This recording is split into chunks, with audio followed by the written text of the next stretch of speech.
Hello' guys, যিহেতু বহুত বেছি গৰম হৈছে সেইকাৰণে আমি নদী কাৰণতে বহি আছিলোঁ আৰু এনেকৈ গছৰ তলত আৰু বহি থাকোঁতে ভাবিলোঁ যে আমি ভিডিঅ' এটা বনাওঁ, যিহেতু মেঘালয়ৰ যিটো কাণ্ড হৈছিলে তাৰ বিষয়ে।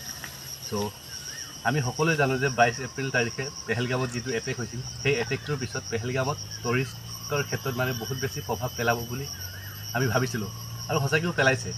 আৰু জম্মু কাশ্মীৰৰ পিছত যদি প্ৰাকৃতিকভাৱে সুন্দৰ জেগা আছে ফুৰিবৰ কাৰণে, সেয়াই হৈছে আমাৰ নৰ্থ ইষ্ট। আৰু সেইকাৰণে জম্মু কাশ্মীৰৰ পিছত যিটো ঘটনা হৈছে তাত মানুহে নগৈ এতিয়া কি কৰিছে, আমাৰ নৰ্থ ইষ্টত ট্ৰেভেল কৰিবৰ কাৰণে ষ্টাৰ্ট কৰিছে। মে'ত সিহঁতৰ বিবাহ পাশত আবদ্ধ হৈছিলে আৰু 20 মে'ত ইহঁতে কি কৰিছিলে, নৰ্থ ইষ্টত ফুৰিবৰ কাৰণে আহিছিলে মেঘালয়ত। ঠিক আছে, আৰু যিহেতু মেঘালয়ত ফুৰিব আহোঁতে যিহেতু আমি জানো যে নৰ্থ ইষ্টৰ দুৱাৰদলি বুলি আমাৰ গুৱাহাটীক কোৱা হয়, সেয়েহে নৰ্থ ইষ্টত যদি কোনোবা ট্ৰেভেলৰ কাৰণে আহে চবচে প্ৰথম এণ্টাৰ কৰিব লাগে গুৱাহাটী।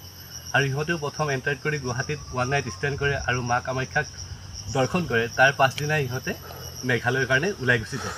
ঠিক আছে, আৰু মেঘালয়ত যোৱাৰ পিছত 23 তাৰিখে সিহঁতে মেঘালয়ৰ এটা ফেমাছ ৱাটাৰফল ৱে চৌডং বুলি কয়, তাত ফুৰিব গৈছিল এখন স্কুটি ভাড়া লৈ। আৰু তাত ফুৰিব যোৱাৰ পিছত নৱদম্পতীহালৰ স্বামী অৰ্থাৎ ৰাজা ৰঘুবংশীৰ মাৰ্ডাৰ হয়। ৰাজা ৰঘুবংশীৰ ৰহস্যজনক মৃত্যুৰ পিছত আমি ভাবিছিলোঁ যে মেঘালয়ৰ কোনোবা দুৰ্বৃত্তকাৰীয়ে তেওঁৰ পত্নীক বাংলাদেশলৈ সৰবৰাহ কৰিছে। কিন্তু এতিয়া ঘটনাটো এটা নতুন ৰূপ লৈছে, যিহেতু স্পেচিয়েল ইনভেষ্টিগেশ্যন টীমৰ আণ্ডাৰত যিটো আমাৰ ইনভেষ্টিগেশ্যন চলিছিলে, আৰু এটা আমাৰ নতুন ৰহস্য আমাৰ মাজলৈ আহিছে যে এইটো এটা কোনো ধৰণৰ মেঘালয়ৰ কোনো ধৰণৰ দুৰ্বৃত্তৰ ইয়াত কোনো ধৰণৰ হাত নাছিল। ইয়াত তেওঁৰ পত্নীৰ চনমৰ এটা প্ৰি প্লেনিং মাৰ্ডাৰ আছিল। তেওঁৰ লগত বিয়া হোৱাটো আৰু বিয়া হোৱাৰ পিছত হানিমুনৰ কাৰণে মেঘালয় লৈ অহাটো আৰু তেওঁক মৃত্যু কৰাটো, এইটো তেওঁৰ পত্নী চনমৰ এটা প্ৰি প্লেন আছিল।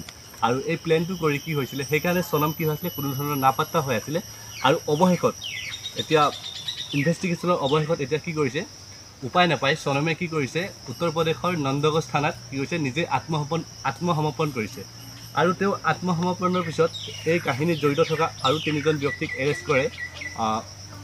তাৰপিছত সেই ব্যক্তিকেইজনেও কি কৰে, আমাক উত্তৰ দিয়ে যে তেওঁলোকে কি কৰিছে, তেওঁৰ পত্নী চনমৰ কথাত বা চনমে তেওঁৰ পত্নী চনমে তেওঁলোকক তেওঁৰ হাজবেণ্ড বা তেওঁৰ পতি ৰাজা ৰঘুবংশীক মাৰ্ডাৰ কৰিবৰ কাৰণে হায়াৰ কৰিছিল।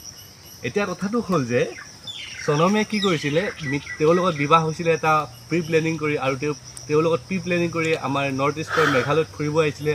আৰু মেঘালয়ত ফুৰিব আহি তেনেকৈ তেওঁৰ পতিক মাৰ্ডাৰ কৰিছিলে। তেনেকৈ মাৰ্ডাৰ কৰি কি কৰিছে, আমাৰ এতিয়া নৰ্থ ইষ্টৰ টুৰিজিম ফেক্টৰটো কি কৰিছে, বহুত বেছি প্ৰভাৱ পেলাইছে। কাৰণ কোনো ব্যক্তিয়ে ট্ৰেভেল কিয় কাৰণে কৰে, লাইফটো বেটাৰ কৰিবৰ কাৰণে বা লাইফটো হেপী কৰিবৰ কাৰণে কৰে, ট্ৰেভেল কৰে। কিন্তু কোনো ব্যক্তিয়ে ট্ৰেভেলৰ দ্বাৰা নিজৰ জীৱনটো দিব নিবিচাৰে। সেয়েহে এই মৃত্যুৰ পিছত বা এইটো ঘটনাৰ পিছত এতিয়া আমি ভাবিছোঁ যে আমাৰ কি হ'ব, নৰ্থ ইষ্টত বা মেঘালয় হওক, যিকোনো জেগাতে হওক, কি হ'ব, টুৰিজিম বহুত কমি যাব। যিহেতু ভাবিব যে বেলেগ মানুহে তাত কোনোবা দুৰ্বৃত্ত আছে, এনেকৈ অহাৰ পিছত দুৰ্বৃত্তই পত্নীক মাৰ্ডাৰ কৰে আৰু পত্নীক বেলেগলৈ সৰবৰাহ কৰি দিয়ে। এতিয়া কথাটো এতিয়া আমি ফাইনেল হৈ গ'ল যে কোনো ধৰণৰ তাত দুৰ্বৃত্ত নাই, তাত আমি আৰামছে তাত ট্ৰেভেল কৰিব পাৰোঁ, যিহেতু এইটো তেওঁৰ পত্নীয়ে কৰিছিলে। সেয়েহে আমি ভাবোঁ যে এই ঘটনাটোৰ পিছৰ পৰা আমাৰ নৰ্থ ইষ্টত যাতে কোনো ধৰণৰ ট্ৰেভেলিঙৰ কাৰণে কোনো ধৰণৰ বেয়া প্ৰভাৱ নপৰক। যিহেতু নৰ্থ ইষ্টত ট্ৰেভেল কৰিলে কি হয়, আমাৰ যিহেতু ফাৰ্ষ্ট গুৱাহাটীত প্ৰৱেশ কৰে, গুৱাহাটীত প্ৰৱেশ কৰাৰ পিছত আমাৰ তাৰতো বহুত বেছি প্ৰফিট হয়। যিহেতু